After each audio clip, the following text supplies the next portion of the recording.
Welcome to Hood Champion Boxing and Sports. In boxing, you find a way to win or you find a way to lose.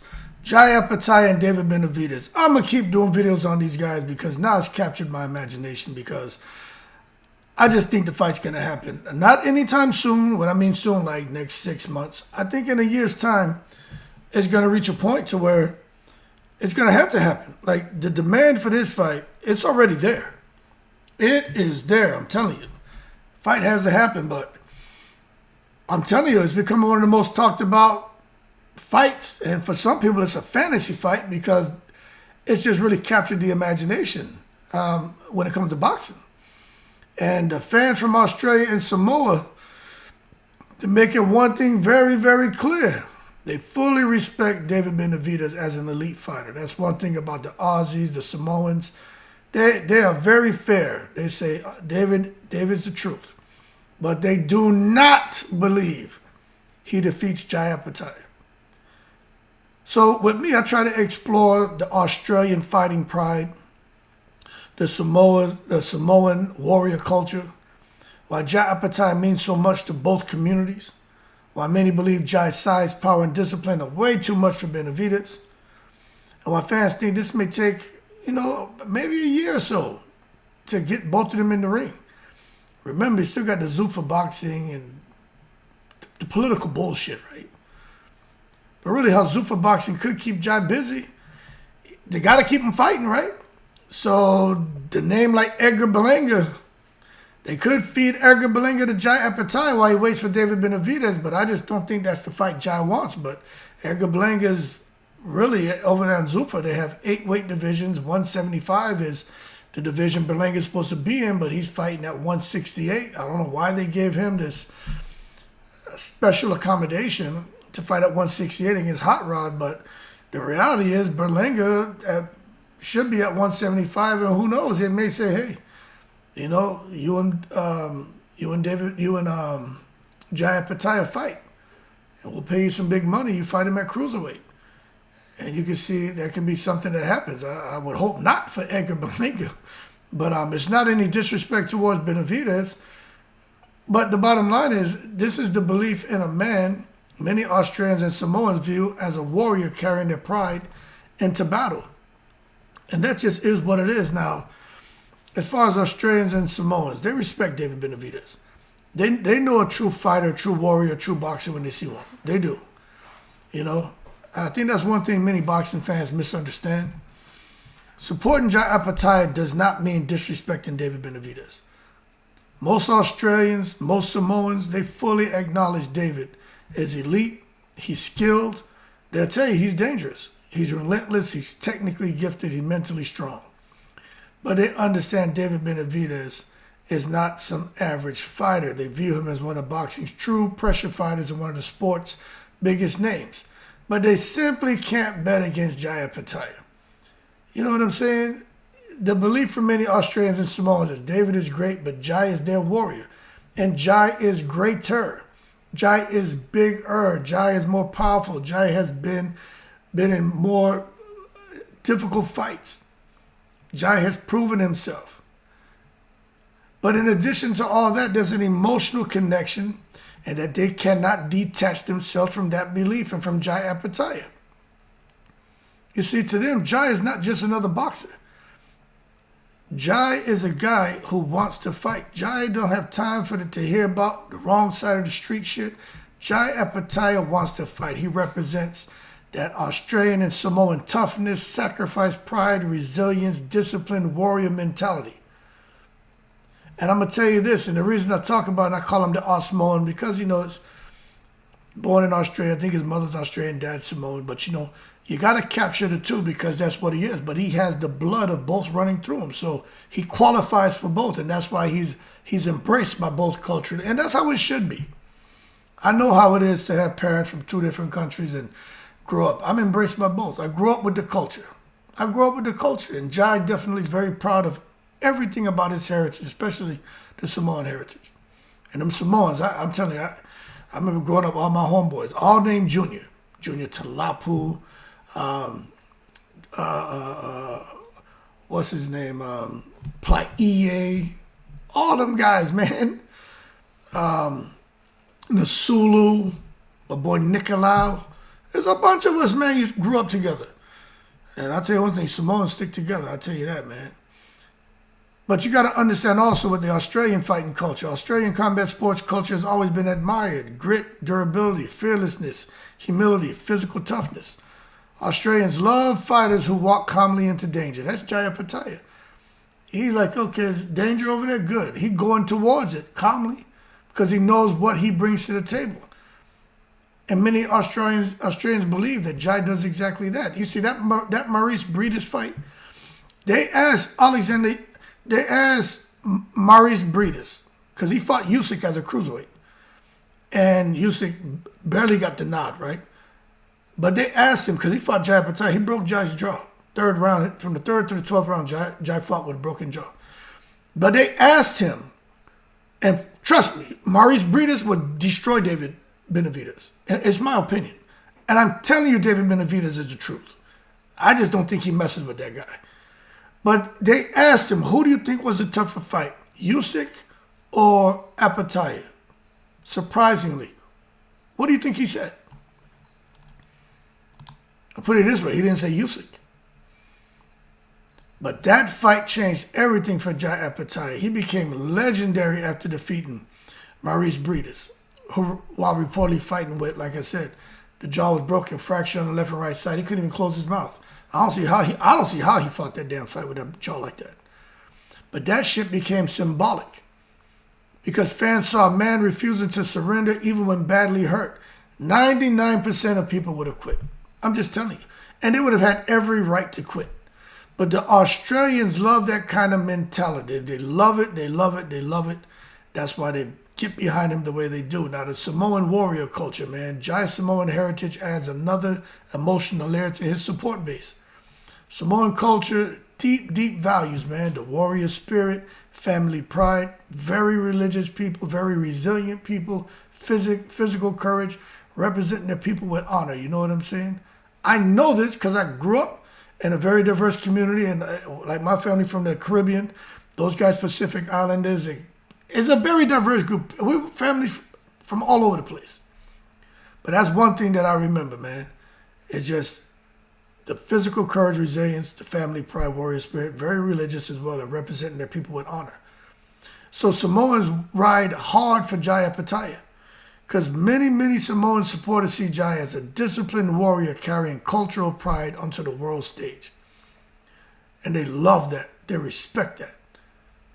And in combat sports, representation matters deeply, especially when the fighter carries themselves with toughness, confidence, composure, and quiet intensity. You know what I mean? So the Samoan, this nickname is powerful as hell. The Samoan. You know why? Because it symbolizes both Australian toughness and Samoan warrior energy combined into one fighter, Jai Opetaia. Fans feel Jai represents two proud fighting cultures at once. Now, I'm going to be honest with you.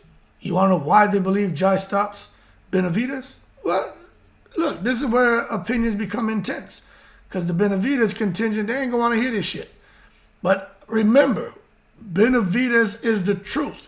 Benavidez could win the fight against Jai. If he does that, he's the goddamn miracle man. You know what I'm saying? I just don't think he's going to be able to get the job done. That's just me. So opinions become intense when you start talking about this. You know, I think Jai has a good chance to stop Benavidez. And I'm going to tell you this because Benavidez goes straight back with the high guard. I just think that's a suicide mission. With a guy like Jai, southpaw stance, exploding and coming at you. So many of the Australian and Samoan fans genuinely believe Jai doesn't merely beat David, that he violently stops him. They view Jai as a naturally bigger man. I mean, it's not hard to be able to point out and to constantly point out that Jai is naturally bigger, physically stronger, longer, and naturally suited for cruiserweight. Probably could easily fight at heavyweight. But at cruiserweight, Jai is the cruiserweight king. You know what I'm saying? And I think, and it's not even I think, you listen to anybody, they say, look, a good big man beats a good small man. Jai is a great big man, And David Benavidez is smaller than him, but he's a great, I would say, smaller man. So to come out here and say that he's going to beat Jai, I mean, the speed is the only thing I think that would make it really, really interesting. But when the larger fighter has the skill and discipline and he's got some speed, he's got IQ, I mean, what are we talking about here? And Jai's timing is elite. Supporters believe Jai's greatest weapon is not even his power. It's not the speed. Nah, it's none of that. They say it's his timing. Then they'll argue tooth and nail that Jai doesn't waste punches recklessly. His timing is on point. Instead, he waits, measures, reads reactions, explodes. With David Benavidez, who was so come forward minded, that could be detrimental to David Benavidez inside that ring with a guy like Jai, who's just waiting to counterpunch, waiting to land something, measuring you. He's making reads, and he's very explosive as well. So I just think this creates major, major danger for David's pressure style. And I'm going to say this again. David's defense creates problems for David. And I want to be real. His defense creates problems for David, not for Jai. Because one of the criticisms that I often repeat is David moves straight backward with the high guard. You do that against smaller fighters, I mean, it works beautifully, you know. But against a massive puncher like Jai Opetaia, they believe, look, fans and I both believe openings appear. You know what I'm saying? Especially through the middle of the guard. You know, Jai's power is different, man. Many fans describe Jai's power as thudding, heavy, bone rattling. I see it that way too, because when he's in there and he's landing, that's what you're hearing and that's what you're seeing. He doesn't have flashy power. You know what I mean? He doesn't have that one shot that just renders somebody out unconscious. He can do that, but he has that physically draining power. And I believe every clean shot changes the fight.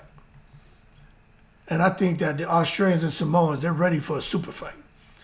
You know what I mean? They're like, Jai versus Benavidez will become huge internationally. I think Jai deserves that. The man's been at the top of the sport of the cruiserweight division for quite some time. He deserves a huge international fight with a big name like Benavidez. Like, that is a big deal, man. Especially because both fighters have loyal, passionate fan bases. So this isn't, just to be clear for some of y'all out there, this isn't viewed as a good boxer versus an average boxer. Nah. Fans see two warriors, they see two styles, two mentalities, and two cultures colliding.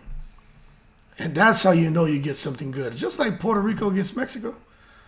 You get the countries involved. And with Jai and David Benavidez, you're going to have Australia involved, Samoa involved, and you're going to have Mexico involved. So you're going to get something huge and explosive. That's why that fight need to happen. And but I'm a realist. It may take time for the fight to happen. We understand. It takes about a year, maybe a year for it to materialize. Jai's got to fight again, maybe 2 more times. Benavidez, he got to try to fight this year again, and then maybe next year. But maybe by the summer or the September of next year, you can get Jai and Benavidez, you know. But I think it should happen sooner than later because Benavidez is focused on light heavyweight, Bivol, Bertabiev, instead of staying at cruiserweight full time because he's down there chasing undisputed and chasing the money. You can't blame him. But he could lose. That's my thing. He could lose. You know, those aren't guaranteed wins for David Benavidez. He could lose those fights, and then what happens? Then Jai loses the super fight. And now Zuffa's got to scramble to find a big fight for Jai Opetaia.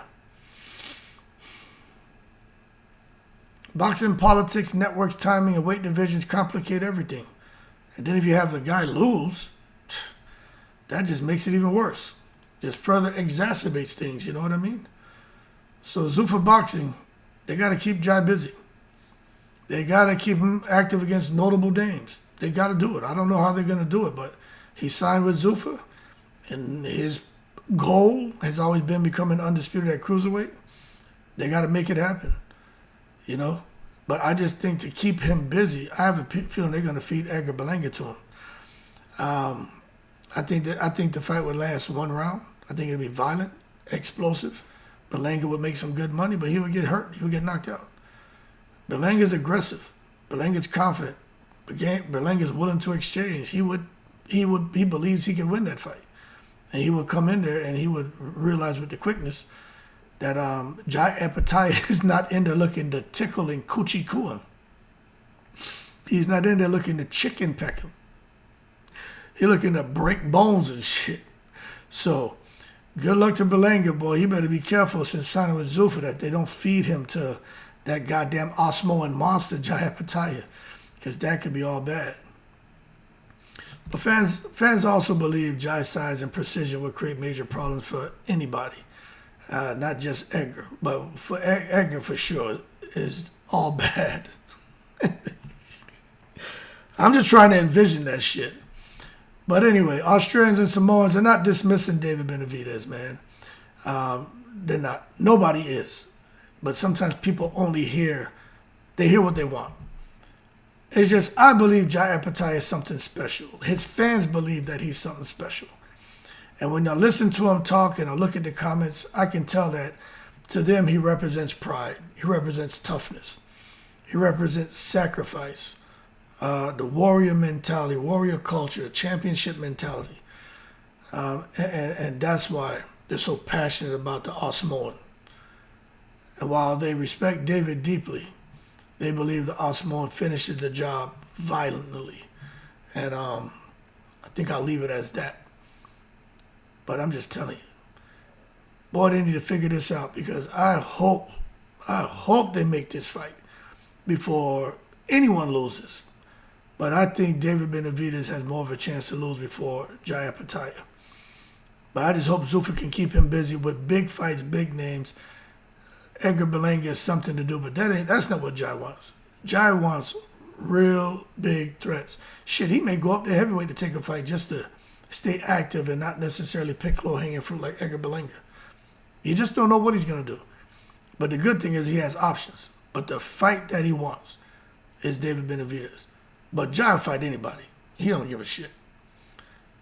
Anyway, y'all keep cool. I'm going to do a video on David Benavidez now. Because a lot of his fans are like, hey, what about David Benavidez? I'll do one on David. He got the same kind of support. He's coming out of Mexico and shit. And again, they make a compelling argument about him, but his speed makes it interesting. But Jai Opetaia, I just saw Zerto pushing David Benavidez back on the ropes, and I saw that. I saw that's all bad. David Benavidez can't go back against Jai like that. Not back against the ropes with no high guard. No way. No way. But hey, that's why the fight's interesting, because you won't know until they get in the ring, right? Y'all keep cool in the breeze.